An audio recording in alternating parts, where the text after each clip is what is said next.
Deuxième partie, la seconde venue. L'école spirituelle de Borup. L'école que nous avons établie ici à Borup a été organisée de telle façon que nous avons obtenu le meilleur résultat possible chez les individus avec qui nous voulions travailler, en rendant leur compréhension spirituelle parfaite. On a discuté d'affaires sérieuses, mais aussi de choses ordinaires au niveau de l'homme. C'est ainsi que les membres du groupe ont maintenant une image claire de toute l'opération et la compréhension à laquelle ils sont arrivés est telle qu'ils comprennent non seulement notre travail, le monde spirituel et la hiérarchie spirituelle, mais aussi le principe de l'amour, le principe de la grâce et la signification de la vie. Ce que fut l'intention de Dieu en créant la vie.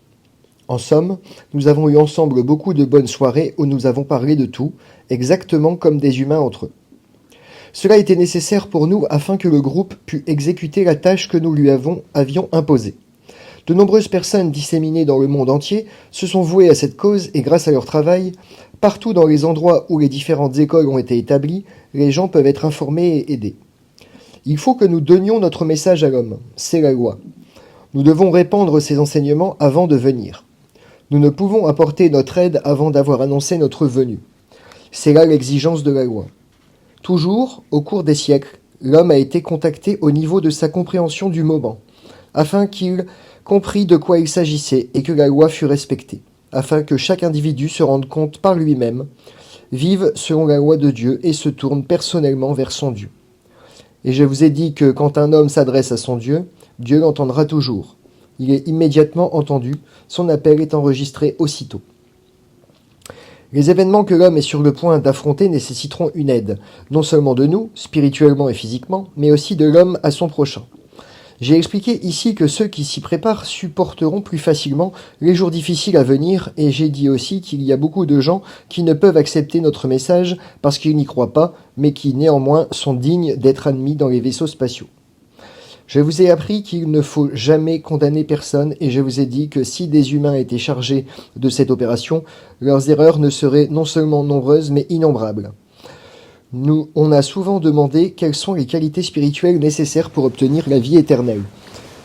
Pour pouvoir prendre part à la vie qui va être établie sur Terre, je vous ai dit que c'est une question de compréhension du principe de l'amour et que cela n'a rien à faire avec ce que l'on prend généralement pour de la science. J'ai dit qu'un professeur qui pense pouvoir méconnaître Dieu dans les faits matériels n'a aucune chance, mais que si un simple paysan croit en son Dieu, il sera sauvé.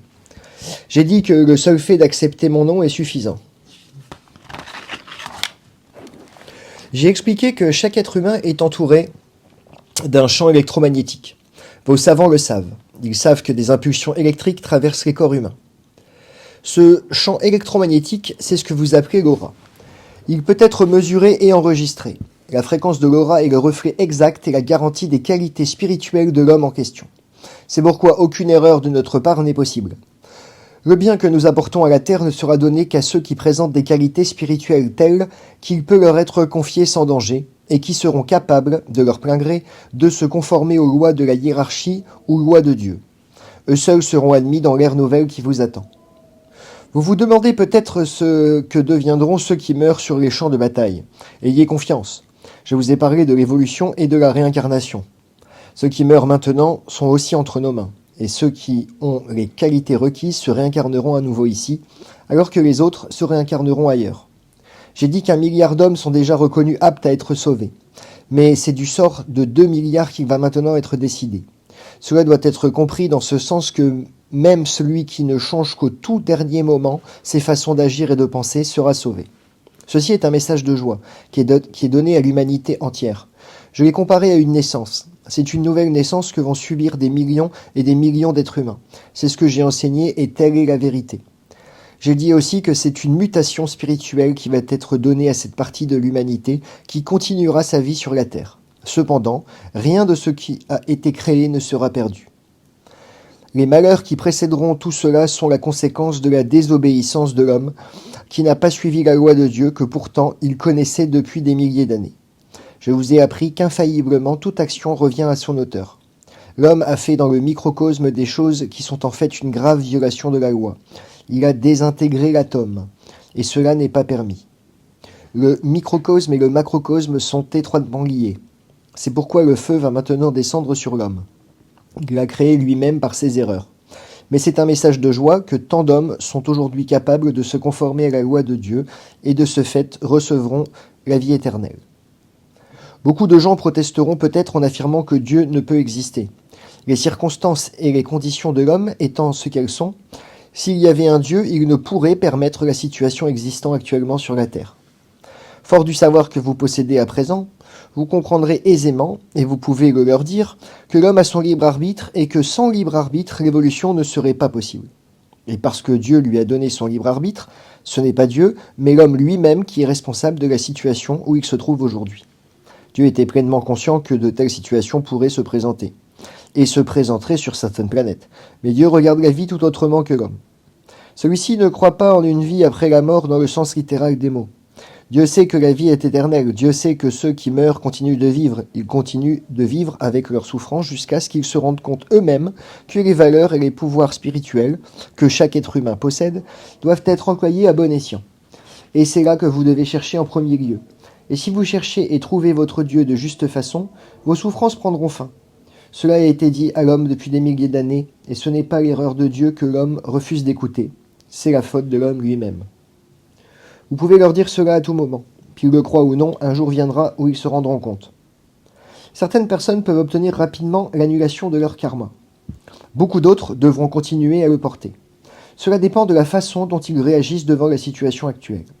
S'ils sont capables d'élever leur esprit endurci en se rendant compte de la divinité de l'univers et de leur propre divinité, et également de leur propre valeur en tant qu'être créé par Dieu, respectant en même temps la dignité et la valeur de leur prochain et de tous les êtres vivants.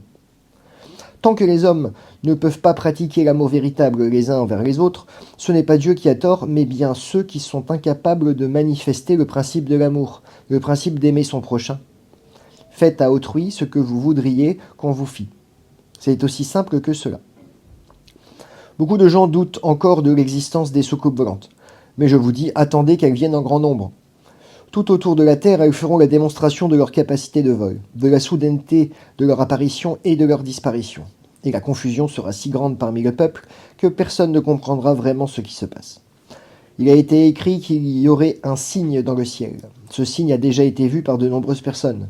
Mais avant la fin de ce siècle, tout homme sur la terre l'aura vu et se sera émerveillé. Dans votre vie, vous avez constaté que le jour suit la nuit. Et vous verrez que c'est une loi naturelle qui veut qu'il y ait des ténèbres avant que la lumière ne puisse venir. Aujourd'hui, l'homme est dans la nuit, il vit dans des ténèbres spirituelles. Son esprit s'est obscurci, et c'est pourquoi son ciel et son horizon sont aussi sombres. Mais celui qui veut entendre, qui veut écouter, celui-là verra l'aube dès maintenant, et il saura que bientôt une lumière chassera les ténèbres dans lesquelles l'homme se trouve aujourd'hui. Bientôt une lumière brillera, si belle que jamais l'homme n'a vu sa pareille. Littéralement, le ciel brillera et le soleil sera changé. Mais la lumière spirituelle que l'homme lui-même répandra autour de lui sera d'une telle intensité, d'une telle force, que chaque homme sera une lumière pour son prochain. Et si vous répandez ainsi la lumière au milieu de vos semblables, dans le monde futur, vous voyez déjà poindre l'aube, alors l'homme atteindra aussi à la pleine lumière, la pleine vision et la pleine compréhension. Pour les catholiques. Nous comprenons très bien votre situation en tant qu'être humain devant ce message et devant ces enseignements. Mais gardez confiance. Une seule chose compte pour nous, les qualités spirituelles et rien d'autre. Ce sont les qualités représentées par chaque individu qui décide si oui ou non il sera admis au plan que la Terre est sur le point d'atteindre. De notre part, nous ne demandons pas de dogme, nous ne demandons qu'une chose, la reconnaissance de Dieu et l'existence de Dieu, rien d'autre. Vous pouvez en toute confiance persévérer dans vos croyances, tant que vous croyez d'un cœur sincère. Ce qui compte est si oui ou non on croit en Dieu. Mais à cet égard, je dois vous décevoir au sujet de l'Église à laquelle vous appartenez. Beaucoup de ses membres font semblant de croire en Dieu, mais dans leur cœur, ils ne croient pas. D'ailleurs, cela est vrai pour toutes les sectes dans le monde. Mais j'ai dit aussi autre chose au sujet de l'Église catholique romaine. Quelque chose qui peut être loin de ce que vous croyez. Dans l'Église catholique romaine, nous avons des hommes qui travaillent avec nous au niveau le plus élevé. Je vais en mentionner deux ici. Le pape est l'un d'eux. Il est l'un des miens. Nous regrettons qu'il ait dans son entourage quelques cardinaux qui ne le comprennent pas du tout, parce qu'ils ne me comprennent pas et qu'ils ne comprennent pas Dieu. Un autre est le père Pio, Padre Pio. Et il y en a d'autres, beaucoup d'autres. L'Église catholique romaine a eu une tâche à accomplir et par elle a été justifiée. Mais dorénavant, il nous faut avancer plus loin. Nous devons atteindre un niveau tout nouveau, une compréhension toute nouvelle, une compréhension à laquelle l'homme n'a jamais eu l'occasion de parvenir jusqu'ici. J'ai dit que c'était une mutation spirituelle qui va avoir lieu, une révolution complète dans la compréhension de l'homme. Vous m'avez posé certaines questions, et comme elles seront sans doute posées par d'autres, j'aimerais y répondre ici. On a dit beaucoup de choses, prétendu et allégué beaucoup de choses. Je vous ai dit, et je vous ai enseigné qu'on a prononcé tant de paroles inconsidérément pour blesser, pour nuire, et dont le résultat n'a été que querelles et guerres, discordes et disputes, parce que personne ne voulait tenter de trouver la vérité. Mais tous se servaient des paroles pour attaquer, pour essayer d'imposer par la force leur opinion aux autres. Mon enseignement est exactement le contraire. Il est une grande douceur. Vous avez dû vous en rendre compte. Il est simple et laisse chacun absolument libre. Jamais je n'ai prêché de dogme, et je ne le ferai jamais. Que ceux qui tiennent au dogme vivent avec les dogmes. En ce qui concerne le siège apostolique et l'Église catholique romaine, jamais le trône de Saint-Pierre n'a appartenu à l'Église catholique. Je peux vous poser une seule question pertinente. Quel rapport y avait-il, par exemple, entre les Médicis et Saint-Pierre? Pouvez-vous m'en donner? N'ont-ils pas servi les rois et les empereurs? M'ont-ils servi moi? Jamais. Ce n'est que maintenant, à la 11e heure, que mon vrai serviteur est assis sur le trône de Saint-Pierre, et c'est maintenant que ce trône a été établi. Je vous l'ai dit déjà, et voyez qui est représenté par ce pape. Jamais dans l'histoire de l'Église catholique romaine n'ont-ils eu un pape comme le pape actuel. Cela a commencé avec son prédécesseur, et c'est fini avec lui. Ceci dit, je vous demande de continuer en toute confiance de marcher dans la lumière qui pour vous est la vérité. Si aujourd'hui c'est le trône de Saint-Pierre pour vous, eh bien vous avez raison. Mais il n'y a qu'une personne aujourd'hui qui fait ce que vous ayez raison, c'est le pape actuel. Donc c'était dans les années entre 60 et 70. Il y a un instant, j'ai mentionné une famille qui a contrôlé l'Église catholique pendant de nombreuses années. Ils la contrôlent en vertu de leur position, de leur argent et de leur mariage. L'Église et les puissances du monde ont marché la main dans la main, cela n'était pas de moi. Et croyez-vous que l'Inquisition était de moi? Il est aussi assez blasphématoire à nos yeux de s'ériger en représentant de Dieu sur la terre. Personne n'a le droit de faire cela. On peut servir son Dieu, et dans ce cas on emploie des moyens bien différents de ceux de l'Église. Et cela est vrai pour toute Église, non seulement la catholique romaine. Les protestants ont fait des erreurs, les bouddhistes aussi, sans oublier les musulmans. Croyez-vous que c'est moi qui enseigne que ma parole doit être propagée au moyen de l'épée? Quelle conception ces hommes ont-ils de Dieu? Si le prophète Mohammed représente pour un musulman ce que moi je représente pour un chrétien, certainement cela ne vient ni de moi, ni de Mohammed, ni de Dieu. Ne vous y trompez pas. C'est la soif du pouvoir des humains qui est à la base de tout cela. Mais cela doit prendre fin et bientôt ce sera fini. Maintenant, le trône de Saint-Pierre a été établi sur la terre, je vous l'ai dit. Et il est remarquable que nous trouvions justement un homme comme le pape actuel occupant le Saint-Siège de l'Église catholique romaine, car lui aussi adopte les dogmes de l'Église, malgré sa compréhension. Cela peut-il être un soulagement pour vous? Il est pleinement conscient de ce qui va se passer, et il est en contact direct avec nous.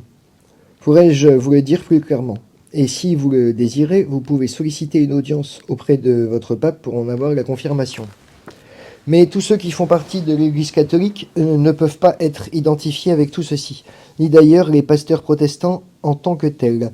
Ils ne me représentent pas non plus, mais en vérité, certains pasteurs protestants sont avec moi et également certains prêtres catholiques. C'est une question d'individus catholiques et non pas de l'Église en tant que telle. Rien de ce qui existe aujourd'hui ne subsistera, ni même le trône de Saint-Pierre. Il tombera en poussière. Mais ce qui viendra, c'est la pleine compréhension et le véritable christianisme. Une grande partie de l'humanité arrivera à la vraie compréhension de Dieu et acquérera une nouvelle lumière, une perspective nouvelle que l'Église catholique ni aucune autre religion n'a été capable de communiquer à la multitude. C'est toute circonstance, c'est de l'homme individuel et de la qualité d'âme représentée par l'individu que nous tenons compte. Et alors il peut appartenir à n'importe quelle croyance selon ses préférences. Pour nous, c'est la même chose. Si ses qualités en tant qu'humain sont conformes à la loi de Dieu, et s'il vit en conséquence, eh bien il sera sauvé. Qu'il soit un simple paysan sachant ni lire ni écrire, aucune importance. et sera jugé digne d'entrer dans l'ère nouvelle. C'est aussi simple que cela. En ce qui concerne ma propre, puis-je dire personnalité, ma position personnelle, ma position dans l'univers et mes rapports avec Dieu, j'ai dit ici que je suis d'une grande humilité en parlant de mon Dieu, Dieu qui est l'origine de tous et de tout, mais également de moi. Mais j'ai dit aussi que je suis le Fils de Dieu et c'est ce que je suis. Mais vous aussi. Tous les hommes sont enfants de Dieu et tout le monde appartient à Dieu. Moi aussi, je suis passé par toute l'évolution depuis le début. Mais j'ai expliqué autre chose. Je n'appartiens même pas à cette galaxie, mais je suis le seigneur de cette galaxie, installé par Dieu comme le garant spirituel de cette galaxie. Et c'est pour cela qu'il est également juste de dire que j'émane directement de Dieu, non seulement aux yeux de l'homme, mais de toute la galaxie, car je me tiens aux côtés de Dieu. Quand je suis près de Dieu, ce que je suis toujours, et quand Dieu est près de moi, ce qui est toujours vrai aussi, alors bien sûr ma situation est quelque peu différente de la vôtre. Mais je vous l'ai dit, je suis humble devant vous, car je suis humble devant tout ce qui vient de Dieu et devant quiconque me suit de son plein gré. Il faut bien me comprendre. Je suis si près de Dieu qu'en ma conscience, je fais partie de lui. En vivant comme je le fais, selon la loi de Dieu, en vivant aussi près de mon Dieu, ma conscience s'approche de sa conscience à tel point que je deviens une partie de lui en ma conscience. Je représente Dieu à travers ma propre personne, à travers ma propre conscience. N'en ai-je pas donné la démonstration à l'humanité ? Essayez donc, en posant votre main sur un lépreux, de le guérir à l'instant. Sentez-vous quel genre de conscience est nécessaire pour rendre une telle chose possible ? Vous allez à présent monter d'un pas vers nous, et en ce faisant, vous vous rapprocherez de ma conscience et de Dieu. C'est pourquoi, pour l'homme, le chemin vers Dieu passe par moi. Quand vous croyez que l'Église fait partie de mon corps, cela est absolument vrai, pourvu que l'Église me représente. Et cela a été le cas pour une grande partie de l'Église, dans ce sens que beaucoup de ceux qui ont servi l'Église et qui ont servi dans l'Église m'ont cherché. Alors nous devenons un seul corps, car nos consciences se rapprochent l'une de l'autre. De la même façon dont ma conscience est proche de celle de Dieu, et je me sens allié à Dieu et partie de lui en ma conscience. C'est exactement la même chose pour l'Église. Mais comme en d'autres parties du monde, quelques individus ont échoué, et ce n'est pas ma faute si l'Église aussi a échoué, car elle a échoué. Et si dans ces circonstances elle a profané et exploité mon nom, cela est hautement regrettable. Mais ceux qui m'ont servi d'un cœur pur, où que ce soit sur terre et qu'ils appartiennent ou non à l'Église, ceux-là se sont rapprochés de moi et ils deviennent une partie de moi. Et de la même façon, l'Église aussi devient une partie de moi quand beaucoup de ses membres me cherchent. Et il est vrai que ceux-là ont été nombreux à travers les siècles. Il faut comprendre cela ainsi. Beaucoup de ceux qui sont entrés dans l'Église l'ont fait avec un cœur pur et en cherchant avec sincérité. C'est leur mérite que l'Église a été préservée jusqu'à ce jour, malgré le fait qu'ils n'ont jamais eu une influence décisive. Ils ont été mes vrais serviteurs et je vous le dis, si à aucun moment il y a eu dans l'Église catholique un seul individu, rien qu'une personne qui m'avait compris, cela suffit pour justifier l'existence de l'Église. Tant est grande la valeur d'un seul être humain et de sa conscience si celle-ci est bonne. Rappelez-vous aussi autre chose. Quand je marchais sur la terre, il y avait aussi une église qui voulait servir Dieu, mais elle n'était pas de Dieu. Elle croyait l'être, mais elle avait abandonné son Dieu. Cependant, même à cette époque, il y avait des Juifs qui étaient de vrais croyants et qui fréquentaient la synagogue. Mais je ne pouvais tolérer les tables de jeu dans la maison de mon père. Et vous voyez ce que j'en ai fait et comment je les ai appelés. Et dans l'Église catholique romaine, cela a été exactement la même chose. Mais ayez confiance. Je vous demande d'avoir confiance bientôt. Je viendrai vers vous, vivant et dans la chair. Et si je vous dis que tout est bien, car tout vient de Dieu, et ce serait un blasphème de croire le contraire. On peut poser beaucoup de questions au sujet de cette opération, et il est tout à fait compréhensible que les gens se demandent. Moi-même et ceux qui me sont chers, avons-nous une chance d'être admis dans l'ère nouvelle ? Voilà une question pertinente, et nous comprenons très bien qu'on se fasse du souci à ce sujet. Mais ici encore, je dois vous demander de comprendre la situation dans laquelle nous nous trouvons, nous. Il faut essayer d'élever votre conscience jusqu'à notre niveau. Alors vous verrez tout cela avec d'autres yeux. Car je vous ai dit que rien de ce qui a été créé ne sera perdu, même si seuls ceux qui sont dignes seront admis dans l'ère nouvelle.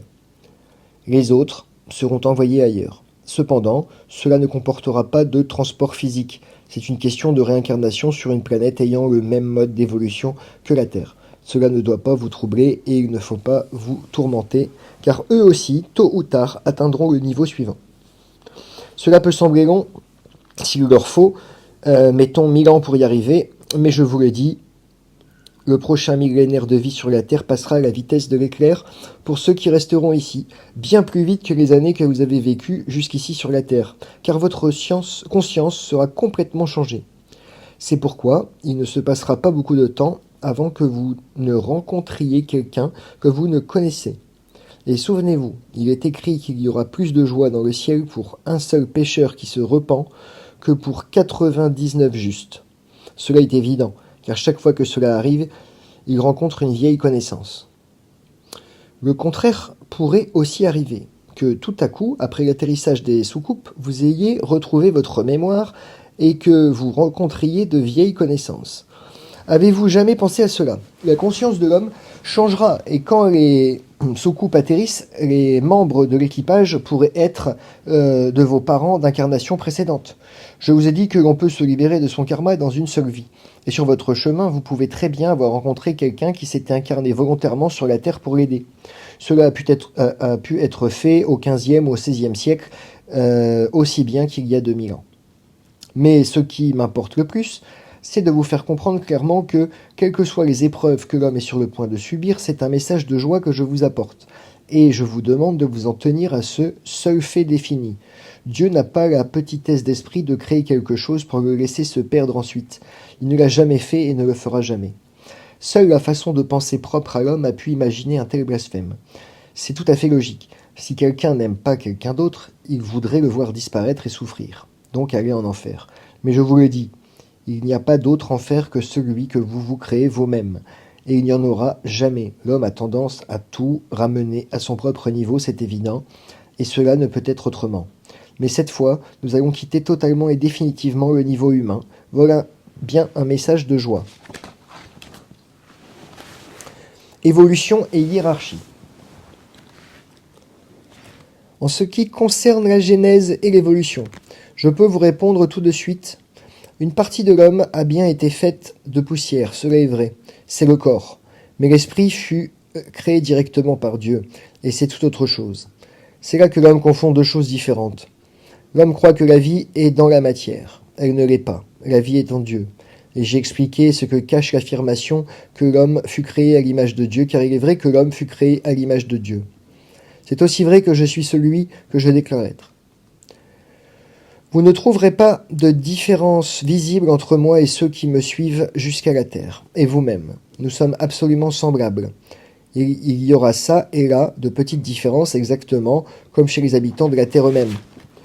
Il n'y a pas deux personnes tout à fait semblables, mais nous ne différons pas non plus de vous que vous-même n'êtes différents l'un de l'autre. L'esprit est de Dieu et la vie vient de Dieu, mais le corps dans lequel demeure l'esprit retournera à la poussière.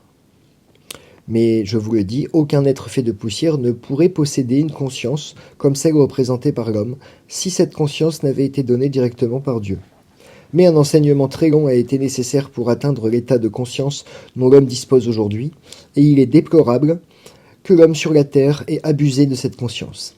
Il y a d'autres endroits dans l'univers où cela n'est pas arrivé, et où l'évolution a progressé harmonieusement, sans discorde, sans guerre, avec la même structure de conscience que la vôtre. C'est pourquoi il n'a pas été nécessaire partout de procéder à un choix comme celui qui va être fait ici. Toute vie signifie évolution. Cela, vous l'avez aussi découvert sur la Terre, et l'évolution se fait sur la base du libre arbitre. En ce qui concerne Darwin et ses théories, elles ne sont pas si mauvaises que cela, et le fameux chaînon manquant a réellement vécu sur la Terre. Il existe maintenant quelque part ailleurs, et c'est ainsi pour tous les degrés de l'évolution. Je vous ai dit qu'il y avait de nombreuses demeures dans la maison de mon père, et cela est vrai. Et je vais prendre comme exemple une école ordinaire. Dans une école, il y a un certain nombre de salles et de classes, et vous mettez la plus petite classe dans une salle et ceux qui sont sur le point de passer leur baccalauréat dans une autre. Vous ne les mélangez pas, et il en est de même dans l'univers. En montant de classe, on va d'une salle à une autre. Mais de temps en temps, il peut devenir nécessaire de changer les salles elles-mêmes. La salle où se tenait d'abord la petite classe peut devenir une classe de première. Cela peut très bien être fait. Et il en est de même dans l'univers. Ce qui va arriver sur la Terre maintenant, c'est en fait un changement de décor afin que la Terre puisse servir de demeure à des humains ayant atteint un niveau de compréhension supérieur. Quand le chaînon manquant vivait sur la Terre, des consciences plus évoluées, des âmes supérieures se sont incarnées volontairement, venant de l'extérieur, tandis que d'autres âmes revenaient d'une seule visite à un niveau plus élevé. La même chose est vraie pour la Terre aujourd'hui. Parmi vous, il y a des hommes qui n'appartiennent pas vraiment ici, car ils ne répondent pas encore aux exigences de la loi pour une vie à un niveau si élevé. Mais vous en avez aussi parmi vous qui sont dignes d'un niveau bien supérieur encore, et de cette façon, à tous les échelons, on s'aide à monter l'échelle de l'évolution. Mais ce n'est pas une question de transfert au moyen de vaisseaux spatiaux, c'est une affaire de transmigration des âmes. Au niveau supérieur, on est conscient de ces transmigrations. Afin que l'homme accède au niveau hiérarchique représenté par la Terre de nos jours, il est nécessaire qu'il dispose d'un libre arbitre absolu. Mais l'homme n'est pas seul à posséder le libre arbitre. Des millions de planètes de l'univers sont habitées par des êtres intelligents qui ne sont pas seulement du même niveau que l'homme sur la Terre, mais également supérieurs. Mais sur aucune autre planète, l'homme n'a abusé aussi grossièrement de son libre arbitre. Je vous ai dit que votre Terre a servi de planète d'incarnation pour les êtres particulièrement rebelles et indociles. Cependant, pour cette raison, il y a toujours eu sur Terre la présence de maîtres et de guides spirituels venant de sphères supérieures qui s'étaient incarnés volontairement. Je vous ai expliqué comment les habitants des différents niveaux s'aident mutuellement à s'élever, et s'il n'y a aucun inconvénient à ce qu'une âme vienne ici de plus haut, à condition qu'elle le fasse de son plein gré, ce n'est pas contre la loi. On ne peut faire le contraire, c'est-à-dire aller à un niveau plus haut que celui qui est le sien du point de vue hiérarchique, que par notre intermédiaire. Les maîtres spirituels qui ont visité la Terre surent dans de nombreux cas maîtriser leur corps, leur esprit et leur physique de telle manière que les autres hommes étaient incapables de comprendre comment ils pouvaient manifester un tel pouvoir. Même de nos jours, il y a, ça et là, quelques individus qui sont d'un rang hiérarchique très élevé. Ils se trouvent ici car ils ont une tâche particulière à remplir. J'en ai mentionné un, c'est un Indien, et il est l'un de mes frères. Partout en Inde, Meher Baba est appelé le nouveau Messie. Mieux vous comprenez la hiérarchie, mieux vous comprendrez aussi la suite des événements qui vont se dérouler sur la Terre et leurs conséquences. C'est pourquoi je vais donner quelques informations supplémentaires. Les plantes ont leur propre hiérarchie, c'est dans le règne végétal que l'on trouve la forme de conscience la plus basse. Dans la matière physique, il n'y a pas de conscience. Il y a des lois physiques, mais pas des lois hiérarchiques. Ce que vous appelez le règne minéral a le pouvoir d'absorber et de transmettre des impulsions. Cela est dû aux lois physiques qui, pourrait-on dire, maintiennent la matière minérale ensemble. En prenant une molécule, vous trouverez des champs de tension électrique entre les électrons et les noyaux des atomes. Ces champs ont certaines fréquences. Ces fréquences peuvent être influencées et modifiées par la force de la pensée, et ces modifications peuvent à leur tour être enregistrées par des sujets sensibles. Mais à part cela, le règne minéral ne possède pas de conscience à proprement parler. Ces champs électriques peuvent, dans des conditions chimiques favorables, former de premiers corps primitifs, forme la plus basse dans la hiérarchie des végétaux. Lentement, la conscience du végétal se modifie. Au cours de millions d'années, elle amasse de l'expérience, et quand son expérience est devenue assez importante pour justifier une nouvelle forme de vie, le végétal subit une mutation. Il entre alors dans une nouvelle classe de la hiérarchie, la forme la plus basse dans le règne animal. La période la plus longue se passe dans le règne végétal. Après l'entrée dans le règne animal, l'évolution va plus vite pour se terminer avec les grands singes. Toutefois, le singe n'a rien à voir avec l'homme. Ensuite, une nouvelle mutation a lieu. Une nouvelle forme de vie apparaît. C'est une forme de vie qui n'existe pas sur la Terre aujourd'hui, mais qui a existé. C'est la transition entre l'animal et l'homme. De nouveau, l'évolution va plus vite qu'avant, plus vite que dans le règne animal, et alors, pour la première fois, une mutation purement spirituelle a lieu, une mutation qui est accordée directement aux individus vivant à l'époque, et le niveau humain est atteint. J'ai enseigné que l'homme fut créé à l'image de Dieu, et j'ai expliqué pourquoi. L'homme se trouve à un échelon élevé de la hiérarchie, et une fois le niveau humain atteint, l'évolution est rapide. J'ai enseigné que le cerveau humain est si parfait qu'il n'y a rien de ce qui a été créé n'importe où dans l'univers, qui ne puisse être assimilé par lui. C'est pourquoi l'école de la vie est aussi nécessaire que l'homme.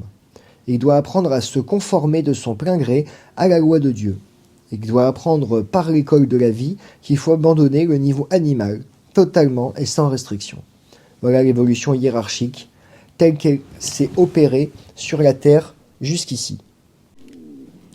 La mutation spirituelle que l'homme va subir aura pour conséquence que toutes les cellules du cerveau humain seront utilisables dorénavant. Cela signifie que l'homme sera plus près de Dieu et du royaume de Dieu, car il sera capable de mieux comprendre Dieu et son royaume. Alors vous comprendrez également que si, ayant une conscience aussi évoluée, vous ne vivez pas en accord avec le principe de l'amour, il est impossible de continuer de vivre ici. Voilà, j'ai commencé par le commencement et je vous ai dit que ce que vous appelez habituellement la matière n'est pas aussi morte que l'on pourrait le penser, mais que les minéraux sont capables d'absorber des impulsions. En considérant votre propre corps, vous trouverez qu'il consiste entièrement de composés minéraux. Ceux-ci sont très complexes. Lorsqu'un végétal reçoit une conscience plus élevée que lui-même, chaque partie du végétal est influencée. En d'autres mots, quand vous mangez une plante pendant qu'elle est encore vivante, ou mieux, quand vous mangez le fruit d'une plante, votre conscience influencera ce fruit ou cette plante. Cette influence de conscience est absorbée et enregistrée dans les minéraux qui quittent le corps de la conscience supérieure, ou mieux, dans les graines qui sont passées à travers le corps de la conscience supérieure. Quand une autre plante vit en contact avec des minéraux ayant subi une telle élévation de conscience, quand une plante vient en contact avec la conscience supérieure de ce minéral, celle-ci se répand à travers toute la plante. C'est-à-dire qu'au moyen des champs électriques des minéraux, une conscience supérieure peut être introduite dans un végétal. C'est pourquoi, en mangeant une plante ou un fruit, et en le mangeant vivant, vous aidez à l'évolution des végétaux. Vous aidez une classe inférieure de la hiérarchie. Par contre, on ne peut manger des animaux sans les tuer d'abord, et alors il n'y a plus de conscience à aider. Tout cela constitue une violation inutile de la loi. Et je vous le dis en vérité, cela a été une pratique coûteuse à plus d'un point de vue. Le prix en a été la perte de 7 à 800 ans sur ce qui aurait été la durée normale de la vie d'un homme.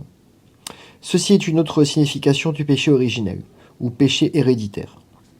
Lentement, le végétal évolue vie après vie, jusqu'à ce qu'il atteigne un certain niveau de conscience. Alors vient la mutation qui est donnée depuis le cosmos. Il est alors nécessaire pour la conscience du végétal d'être transféré à un niveau nettement supérieur de la hiérarchie. Quand il se trouve à la place qui lui revient, le végétal entre dans une nouvelle étape de la hiérarchie. Vous pouvez constater cela dans la Terre. Vous avez trouvé dans vos gisements de houille des végétaux qui n'existent pas sur Terre aujourd'hui.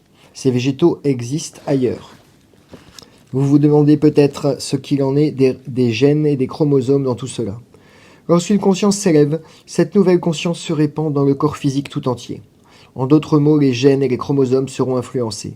Mais le corps, qui est le résultat des gènes et des chromosomes modifiés, peut recevoir un esprit plus élevé, une conscience supérieure. C'est ainsi que tout se tient. Mais c'est dans la conscience, et dans la conscience seule, que l'évolution s'opère. La matière physique est entièrement assujettie à la conscience. Esprit et physique.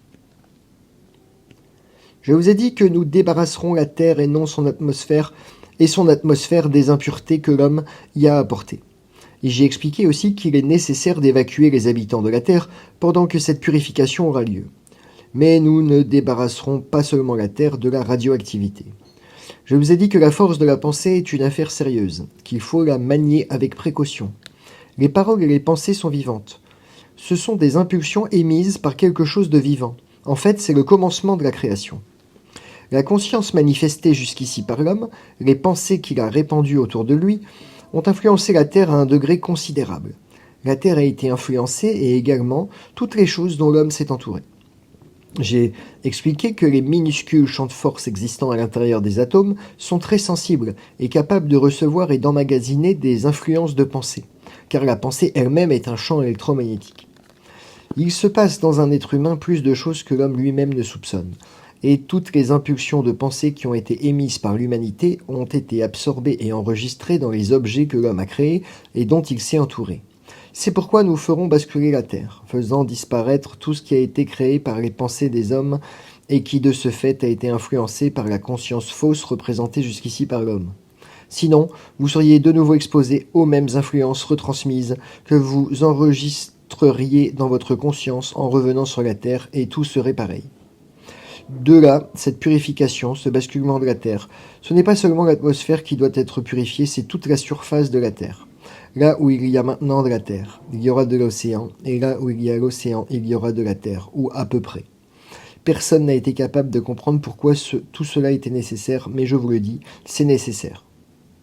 Ici encore, c'est la loi de Dieu que nous accomplissons, jusque dans ces détails infimes, et cela fait partie également de la purification karmique. C'est ainsi. Il faut encore mentionner autre chose afin que vous ayez une compréhension totale des événements futurs et de leurs conclusions. Je vous ai dit que c'est une gradation spirituelle des hommes qui va être appliquée. Une gradation purement spirituelle qui n'a absolument rien à faire avec les connaissances ou l'instruction qu'un homme peut avoir eue. C'est pourquoi il peut très bien arriver, et cela arrivera effectivement des milliers de fois, que des personnes souffrant de maladies ou estropiées ou infirmes de naissance, etc., seront recueillies. Ils recevront une guérison complète. Ils seront parfaitement normaux après une visite dans un vaisseau spatial. Sur le plan humain, vous pouvez demander comment est-ce possible. Mais prenons un exemple. Quelqu'un peut avoir perdu un membre ou être né avec une extrémité estropiée, et maintenant tout cela va être restitué. J'ai déjà expliqué que cela est une conséquence de la purification karmique de la Terre, et ici c'est le principe de la grâce qui entre en jeu. Je vous demande une fois de plus de suivre le cours de mes idées. Chez nous, rien n'est imparfait, tout est parfait, et notre connaissance au sujet de la matière est parfaite. Quand un être humain commence sa vie au stade fœtal, il se produit certains phénomènes chimiques et électroniques. Et je répète, c'est une question d'impulsion électrique et de processus chimiques, suivant une loi particulière. Ainsi l'individu se développe pour devenir un enfant normalement constitué, et je vous l'ai dit, ce n'est qu'au moment de la naissance que la vie proprement dite, ce que vous appelez l'âme, y entre. Peut-être, demandez-vous, mais comment un enfant peut-il donner des manifestations de vie quand il est au stade prénatal ? J'ai expliqué que c'est uniquement la conscience de la mère qui dirige le fœtus et le cours de son développement. Vous considérez un seul moment de conception, nous voyons cela tout autrement. Au moment même où une femme devient enceinte, une âme, une conscience est pour ainsi dire portée sur la liste d'attente pour être prête à entrer au moment de la conception, c'est-à-dire de la naissance. Alors vous comprendrez aussi ce que veut dire simplement avoir été conçu par le Saint-Esprit. C'était ma conscience. Vous comprendrez maintenant pourquoi j'ai dit « il est impossible de commettre un féticide, il n'y a rien à tuer ». Mais vous vous opposez à l'évolution d'une âme, et cela est une violation de la loi. Nous avons une connaissance parfaite du fœtus et de son développement, et c'est pourquoi nous sommes capables de reconstituer entièrement un homme. Nous pouvons le faire en reprenant dès le début le processus de la formation d'un bras ou d'une jambe. Cela se fait au moyen d'impulsions électriques et chimiques, et je peux révéler aussi que nous disposons d'instruments et d'appareils pour cela. Vous-même, dans vos hôpitaux, vous avez des appareils. Les nôtres sont seulement plus perfectionnés et nos chimistes ont des connaissances plus étendues. Nous savons qu'entre les cellules individuelles, il y a un champ de force. J'y fais allusion dans un autre contexte. Ce champ de force enveloppe chaque cellule du corps. Nous pouvons l'influencer, le modifier. Et nous pouvons aussi créer de nouvelles cellules. Nous pouvons remettre en route le processus entier de la création et ainsi faire pousser un nouveau bras ou un nouvel œil. C'est ainsi que cela se passe. Je vous ai dit aussi que le cerveau humain est construit d'une façon si ingénieuse qu'en fait il n'existe rien à l'intérieur de la galaxie qu'un homme ne puisse assimiler, dès qu'il peut se servir de toutes les cellules de son cerveau. Mais il faut bien me comprendre. Le cerveau est en fait une espèce d'entrepôt. Les impulsions qui émanent d'un individu ou qui viennent à lui ne sortent pas ou n'entrent pas directement dans son cerveau. Cela se passe à un autre endroit de son corps. Juste au-dessous du cœur se trouve un centre dont l'homme n'a pas encore compris l'importance. On se rend compte que quelque chose s'y passe, et en effet, c'est bien dans cette partie-là du corps humain que les choses se passent. Les pensées ne naissent pas dans le cerveau comme on pourrait le croire, mais dans la région du diaphragme, à l'endroit que vous appelez le plexus solaire. Dans ce centre, une décharge électrique a lieu, et les cellules du cerveau sont affectées. Cette fonction est parfaite. La cellule du cerveau emmagasine l'impulsion électrique et est capable de s'en servir et de la transmettre. Le cerveau est un instrument admirable, mais ce n'est qu'un instrument. Il n'a rien à voir avec l'esprit représenté par l'individu en tant que tel. L'esprit habite le corps entier, mais son point central se trouve au plexus solaire. Je vous raconte tout ceci afin que vous soyez pleinement rassurés pendant la suite des événements à venir. Rien n'est laissé au hasard. Rien n'échappe à notre contrôle. Nous avons une connaissance parfaite de tout, non seulement de la science médicale, mais également en ce qui concerne les questions et la compréhension spirituelle. C'est pourquoi je peux dire tout est bien. Qu'arrivera-t-il à nos enfants? Si vous m'aviez écouté et si vous aviez compris mon enseignement, vous auriez pu facilement répondre vous-même à cette question. Et d'ailleurs, si un couple de parents vous demande ce qui arrivera à leur enfant, vous n'avez pas la moindre chance de pouvoir leur répondre. Mais j'ai dit une fois que les enfants m'appartiennent et que les enfants appartiennent à Dieu, et je vous ai fait remarquer que les enfants sont quelque chose qui vous a été accordé au titre de prêt. Ils vous ont été donnés comme une tâche à accomplir pour les aider et les guider dans la vie. Mais la vie en tant que telle, la vie de l'enfant, n'appartient pas aux parents et ne leur appartiendra jamais, elle appartient à Dieu. Et puisque vous semblez l'avoir oublié, je vous répète encore une fois en termes clairs et précis. Nous ne pouvons montrer plus de considération pour vous que pour un petit Chinois quelconque, certainement pas. Et si des gens posent de telles questions, c'est qu'ils n'ont rien compris eux-mêmes. À nous, la vie apparaît tout à fait différente qu'à l'homme, et il n'y a qu'une chose que vous pouvez répondre dans la situation qui nous occupe. Nous n'avons aucune influence sur ce qui va arriver. Tout est entre les mains du Père, lui et lui seul, et le Créateur de la vie, et la vie lui appartient. Ce qui va arriver aux enfants de quelqu'un dépend de lui, pas de nous. Il nous a été donné un message à transmettre à l'humanité, mais nous ne pouvons rien promettre à personne. La vie de chacun est dans la main du Père, c'est ainsi.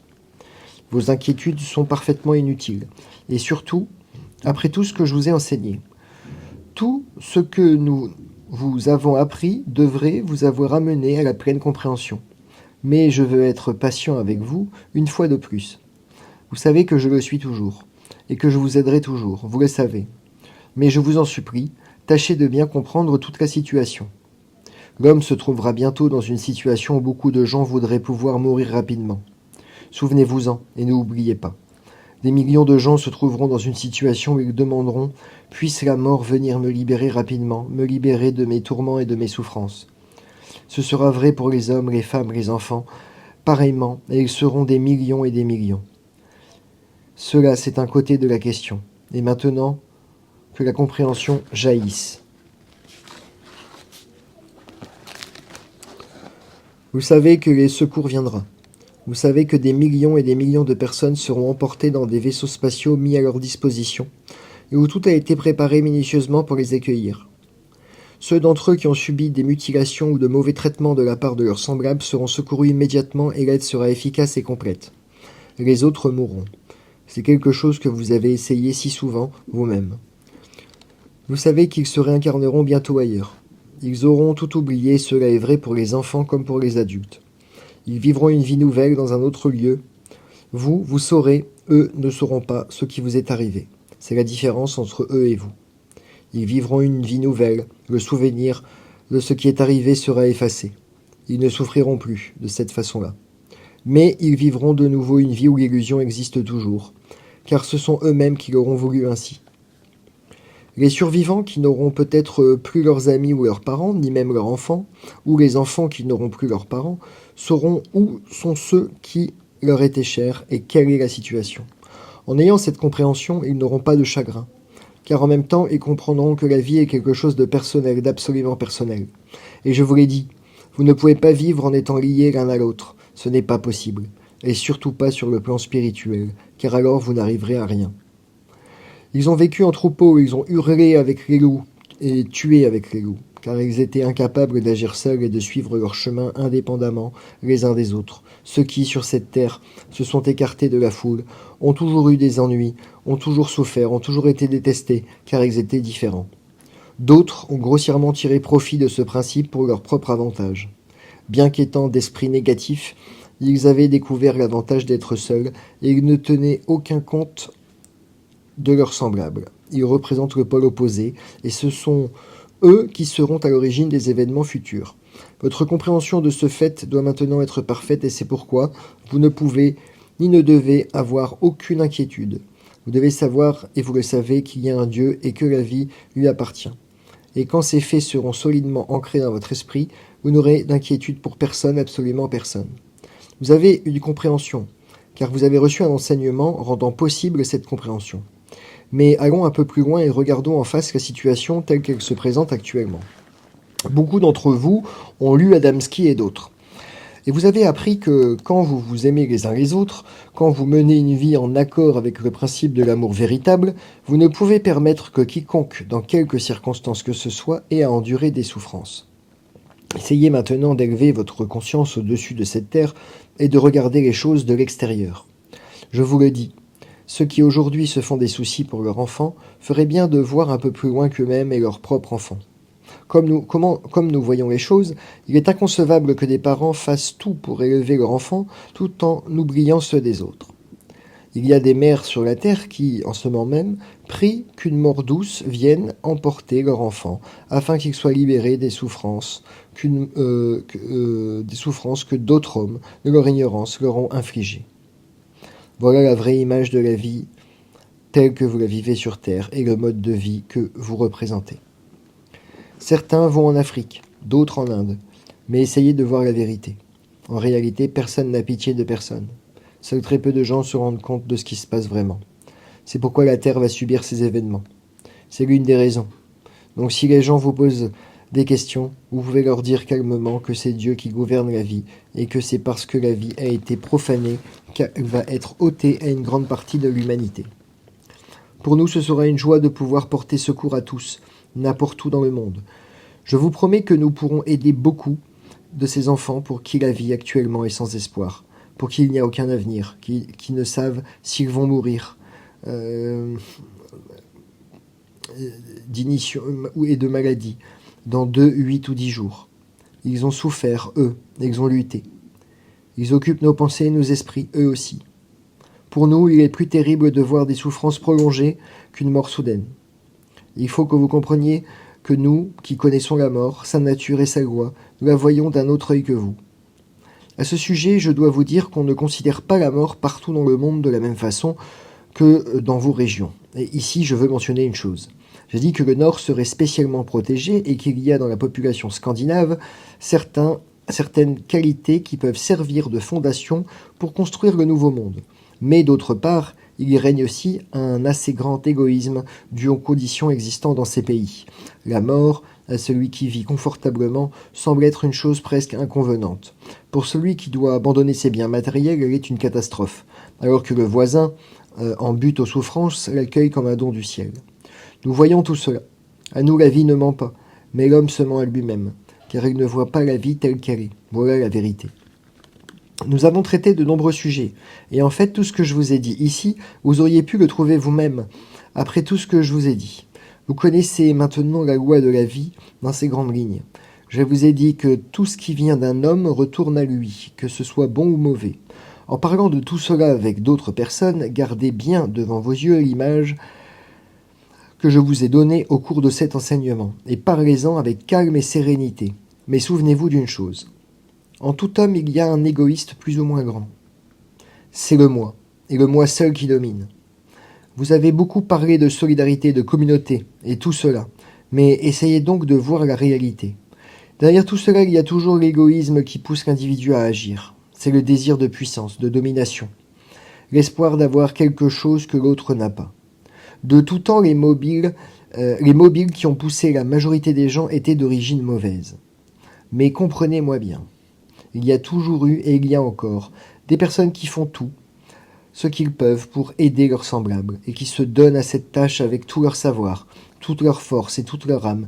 Mais en général, les principales caractéristiques de l'homme sont la cupidité et l'orgueil. Ils n'aiment guère qu'eux-mêmes. Souvent, vous vous êtes inquiété en voyant cela, et vous pensez qu'il faut vous inquiéter des événements que les hommes vont subir. Mais il ne le faut pas. Vous devriez vous faire des soucis au sujet de vos semblables parce qu'ils ont une mentalité et des idées fausses, et non pas parce qu'ils vont souffrir à cause de leurs mauvaises pensées. Cela, il faut absolument que vous le compreniez bien. Vous savez à qui appartient l'homme et à qui appartient tout individu, et c'est pourquoi le sort d'aucun homme ne vous concerne personnellement. De toute façon, c'est et ce sera toujours en dehors de votre compétence. Mais ce que vous pouvez faire, c'est apporter de l'aide et du réconfort à ceux qui en ont besoin, et leur raconter en toute quiétude ce que vous avez appris. Et si, alors, ils vous demandent une chose ou l'autre, vous êtes en droit de leur répondre. Ne croyez-vous pas que vous auriez pu penser à cela un peu plus tôt et prendre des mesures en conséquence. Déjà il y a 2000 ans moi-même je parlais ainsi aux hommes, et en ces temps-là aussi je leur disais la vérité. Je ne prenais pas de gants pour leur parler, que ce fût en parabole ou directement au sujet des gens de mon entourage. Et si vous lisez votre Bible, vous pourrez voir comment je jugeais alors le même type d'hommes que ceux qui sont aujourd'hui sur le point de déclencher une guerre à l'échelon mondial. Ceux qui n'ont aucun scrupule à s'enrichir aux dépens de leurs voisins. Sur Terre, on n'a pas voulu accepter mon message loyalement. On l'a délibérément mal interprété pour m'exploiter, moi et mon enseignement, pour s'enrichir et pour dominer les autres, et ceux qui faisaient cela savaient que les hommes seraient trop faibles individuellement pour chercher eux-mêmes. Pourtant, je leur ai dit, déjà à ce moment-là, que l'homme ne dépend que de lui-même et qu'il doit suivre son propre chemin, qu'il doit prier lui-même, et que c'est dans le secret de sa chambre et en lui-même qu'il doit chercher. Un jour, on m'a posé une question au sujet du tribut à payer, et j'ai donné une image car il voulait me prendre en faute et m'attraper avec traîtrise. Pourtant, ma réponse ne fut jamais comprise. Je leur ai dit, rendez à César ce qui est à César, et à Dieu ce qui est à Dieu. Et si les gens avaient compris, ils n'auraient rien donné à César et tout à leur Dieu. Rien ne peut appartenir à César, rien de ce qu'un homme possède ne peut appartenir à un autre. Aucun homme n'a le droit de prendre quoi que ce soit à un autre. À nos yeux, cela est un crime, une violation de la loi. Et voyez où cela vous a mené. Dites tout cela clairement autour de vous. Ils ont été sans scrupule vis-à-vis de leurs voisins. Et ils sont sans scrupule aujourd'hui, maintenant que la guerre, en fait, a été déclarée. Mais vous pouvez leur dire que ce qui viendra après et comment la vie doit être vécue, et aurait dû être vécue. Vous savez tout maintenant, et vous pouvez leur parler des conditions faites aux enfants dans le monde à venir, et qu'il ne faut pas se faire de soucis au sujet de ses enfants ou de ses parents ou d'autres, car s'ils s'en étaient vraiment souciés, ils y auraient pensé bien avant. Mais ce n'est que lorsque l'homme souffre qu'il commence à réfléchir, et il est certain que le sort qui maintient va frapper l'humanité, fera réfléchir beaucoup de gens et leur fera changer leur mode de vie. Mais ce que nous vous apportons est un message de joie, sans aucun doute, souvenez-vous-en.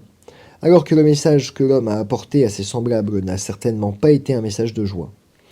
Pas pour autant que je puisse en juger, mais le message que les hommes ont reçu de nous a toujours été un message de joie, toujours, et jamais ils ne l'ont écouté, jamais ils n'ont fait un effort pour l'écouter, ils ont fait semblant, ils ont été hypocrites, ils se sont mentis à eux-mêmes ou aux autres. Si jamais l'on vous dit « Mais pourquoi Dieu ne met-il pas fin à tout cela ?» vous saurez quoi répondre.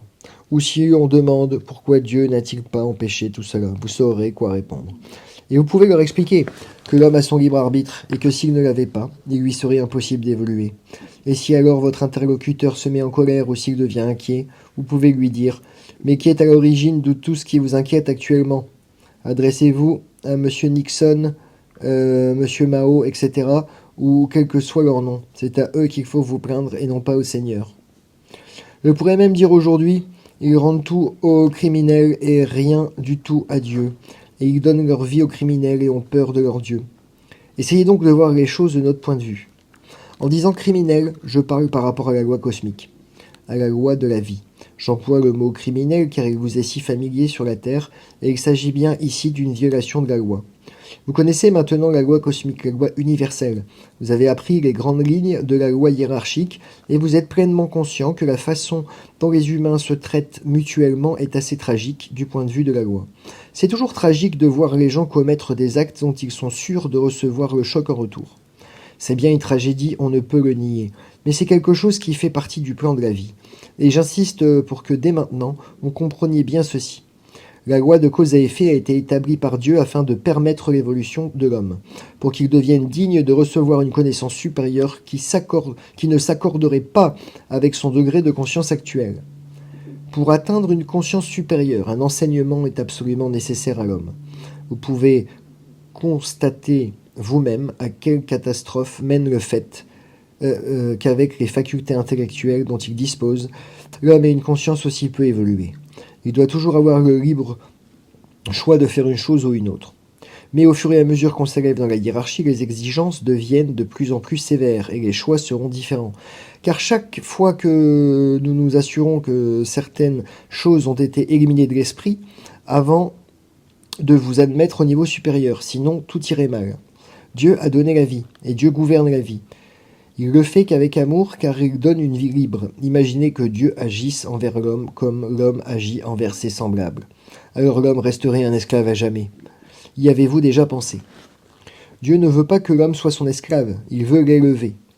Dieu veut que l'homme soit absolument libre, c'est pourquoi il a institué l'école de la vie. Et nous, puisque nous savons ce qu'est la mort et ce qu'est la vie, il est normal que nous voyions cette école d'un tout autre œil que l'homme lui-même. L'homme refuse d'admettre que c'est lui-même qui crée cette situation horrible.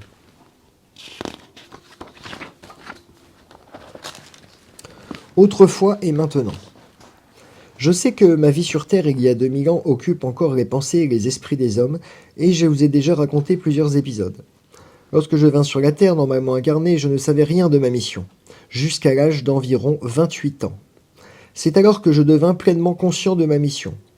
Depuis mon enfance, je m'étais rendu compte que je n'appartenais pas à la Terre, mais je ne suis que plus tard quelle était exactement ma mission. Lorsque je commençais ma tâche, j'avais eu non seulement ce que l'on appelle des visions, mais aussi des contacts directs, et déjà j'étais pleinement conscient de mon identité et de la mission que j'avais prise sur moi.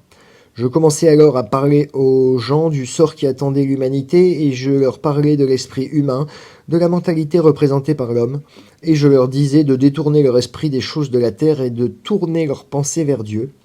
Mais les hommes alors ne voulaient pas comprendre, pas plus qu'ils ne veulent comprendre aujourd'hui. Ma mission était, entre autres, de convaincre les hommes que la vie est éternelle et que la mort peut être vaincue, et j'ai raconté aussi comment je l'ai fait. Je vous ai dit que la résurrection doit être entendue mot par mot telle qu'elle a été décrite dans la Bible. Je le répète, à la lettre, telle que l'histoire a été racontée. Pour ce qui s'est passé au jardin de Gethsémanée, je puis vous dire que je voulais me préparer aux événements dont je vous ai parlé et pour lesquels je devais être en mesure de dominer entièrement mon corps physique et ma conscience, et pour lesquels j'aurais besoin de toute la puissance, de tout le soutien et de toute l'aide qu'il est possible pour un être vivant de recevoir de Dieu, où que ce soit dans l'univers. C'est pourquoi j'allais au jardin de Gethsémanée et vous avez lu qu'un ange vint pour me fortifier. Je vous ai expliqué que ce sont les anges et qui ils sont. Je peux ajouter ici que la force spirituelle qui vint vers moi était venue directement de l'espace, et non pas en soucoupe volante. Je vous ai dit que nous sommes des dualités, et c'était une telle dualité spirituelle qui vint vers moi et qui effectivement se rendit visible, afin que d'autres aussi puissent voir cet ange. J'ai expliqué qu'il existe d'autres garants spirituels comme moi, tout aussi puissants que moi. Et je puis dire aussi que c'était l'un de mes frères qui vint vers moi en ce moment difficile, car même pour nous, il est difficile de nous soumettre à la violence et à la souffrance. Je reçus le soutien que j'avais demandé et la force intérieure nécessaire, donnée directement par Dieu. J'ai dit que je suis le Fils de Dieu et cela est vrai, mais je vous ai dit aussi que nous sommes tous enfants de Dieu. Quand nous nous adressons à Dieu comme nous le faisons, nous recevons le contact très étroit avec Dieu qui est le nôtre, et alors on reçoit une aide spirituelle comme celle qui me fut donnée dans le jardin de Gethsémane. C'est à cause de cela que je pus aller sans crainte vers le peuple, qui ne voulait pas me croire, mais qui cependant me craignait, moi et mes enseignements, car ils s'opposaient à leur cupidité et à leur soif de pouvoir. Et ils purent me livrer à Pilate, et ils demandèrent ma mort. Tout le monde sait qu'ils me firent battre de verges et qu'ils tressèrent une couronne d'épines qu'ils posèrent sur ma tête pour se moquer de moi. Mais voyez ce qu'il devint de cette raillerie. Cette couronne d'épines est devenue le symbole jusqu'à ce jour. Elle est devenue exactement le contraire de ce qu'ils avaient prévu. Parce que une aide spirituelle, une force spirituelle m'avait été donnée. Je fus capable de porter ma croix et de vaincre la mort comme je vous l'ai dit. On s'est demandé pourquoi j'ai dit sur la croix « Mon Dieu, pourquoi m'as-tu abandonné ?» Vous le comprendrez si, comme moi, vous aviez vécu avec Dieu pendant tant d'années pour soudain ne plus sentir sa puissance. À cet égard, il faut que je vous rappelle la loi. Pendant un certain temps, j'étais laissé à moi-même. La force et l'aide m'avaient été données, mais c'est de mon plein gré, par mes propres forces, que je devais traverser l'épreuve finale. La puissance de Dieu ne me quitta que lorsque je fus sur la croix, et alors j'eus besoin de toute ma conscience, de sorte que j'ai pu même quitter le tombeau et plus tard être enlevé au ciel, dans une nuée. Je vous ai déjà expliqué certaines choses au sujet de nos connaissances et de nos capacités techniques, et il nous est facile d'enlever quelqu'un dans une soucoupe directement depuis la terre. C'est ainsi que je fus élevé au ciel. En ce qui concerne les prochains événements, je vous ai dit qu'ils se passeront exactement comme il est écrit dans la Bible. Alors de deux hommes qui seront dans un champ, l'un sera pris et l'autre sera laissé. Et je vous le dis, dans de nombreux cas, celui qui sera pris ne comprendra pas mieux que celui qui sera laissé. Mais aucun homme qui se tourne vers son Dieu ne sera abandonné par lui dans cette situation. Cela, je puis vous l'assurer. Je vous ai dit que ce sera une renaissance spirituelle, et la situation n'est pas tout à fait la même qu'il y a 2000 ans, quand j'ai donné un message à l'humanité et que j'ai montré par mon exemple comment il fallait vivre.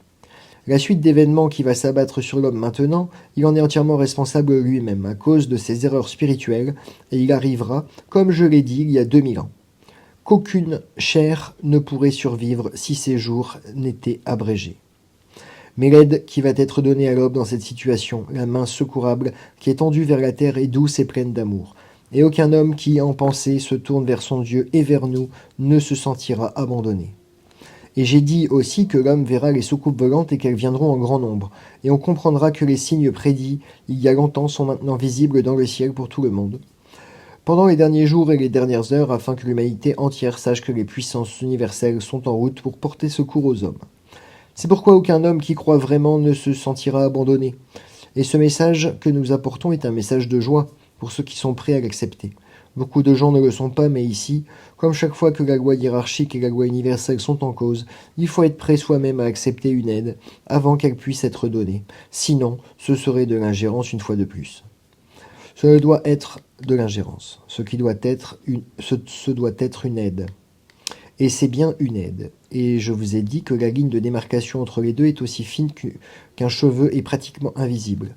Mais j'ai dit aussi que notre aide sera efficace et sera donnée d'une façon qui ne laissera aucun doute qu'il s'agit bien d'une aide donnée à ceux qui la désirent. Mais je le répète, aucun homme qui écoute ce message et qui tournera ses pensées vers Dieu, vers le cosmos et vers la loi universelle ne se sentira perdu ou abandonné. Mais la nuit passée dans le jardin de Gethsémane fut pour moi la préparation spirituelle à mes dernières activités sur la terre en ces temps-là.